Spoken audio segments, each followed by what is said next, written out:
Every car is different. They all have their personality. It's like dating. You know, you meet somebody and you say, wow, they're attractive, but then you start to talk and learn more about them. It's the same with the car. When I am photographing it, I go around. I look for the details. I try to find the things that the designers felt that were so important. An example is on this, when you look in the engine bay, the oil stick has the MG stamped on the top, and it's perfect, and it just sits there, and it calls out to you.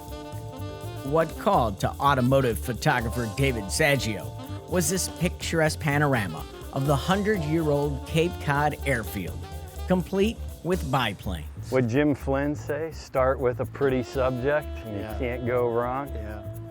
He was right. David gets it.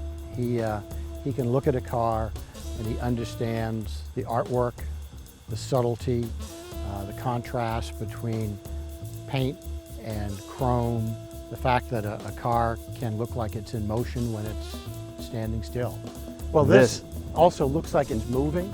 Yeah, even when it's not. Even when it sits. Yeah, that flow just really is what pulls you in. I mean, you look at the old Bugattis, it's the same sort of look, just on a larger scale, but I mean, the wire rims, I just love that. The allure of the automobile was there from the beginning. Where I come from, we have a saying that your birth certificate says you were born, but your driver's license says you're alive. I was 3 years old. My parents bought me a little car with a spring on the rear axle, and I started driving, and I fell in love with it. And as a kid in my house, the Indy 500 was bigger than the Super Bowl. My dad was of Italian descent, and Mario Andretti was his favorite. So we would sit and we would watch the Indy 500, and to me, it was like watching these guys in chariots. They got to wear helmets, wear cool suits, seemed to have all the girls, and got to drive really fast, and I fell in love with it. From couch to competition was not his parents' plan. Despite my parents' best attempts otherwise, yes, I raced cars. I raced Formula Vs, shifter karts, Spec 125s. But racing was not the only draw to the automotive life. It was everything. It was a combination of, you know, being able to go fast, to have speed, and to be able to control that was an amazing thing as a kid as you're learning. But I fell in love with the beauty of cars early on. David still remembers the photograph of a Mazda RX-7 in an advertisement that changed his life and helped form his passion. And at every turn, there was inspiration.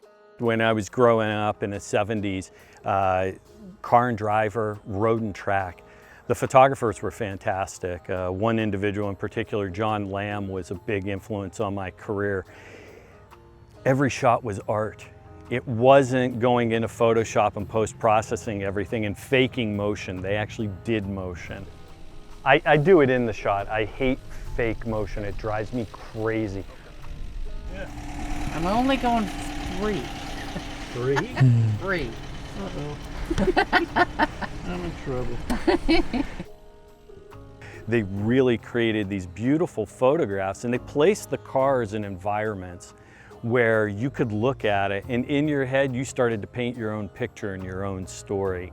David's passion gained traction when he discovered his focus. Started doing photography myself. I took a course in high school, and I can remember to this day looking through a wide-angle lens for the first time and thinking, wow, the world is different. And I was able to go ahead and start to channel that, and had a number of photography jobs throughout my career, but always, you know, really looking to capture the beauty of something, but capturing that perfect moment, which is a really difficult thing to do. But when you do it, it's so rewarding.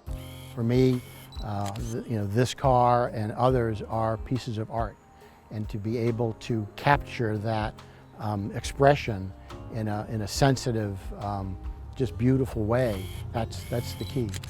The keys to capturing the right shot or the pole position make both racing and photography similar in their quest for perfection. It's art and science.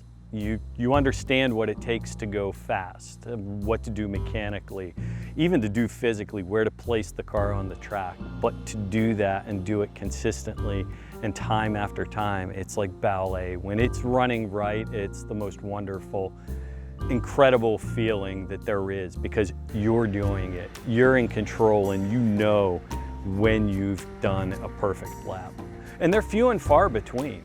It's the same thing in photography. You know, I'll take anywhere from 300 to 500 photographs in a given session. But it isn't until you get back and you start to curate them and go through and see that you look and you go, oh, I nailed that one. And it needs minimal processing. It's the perfect shot.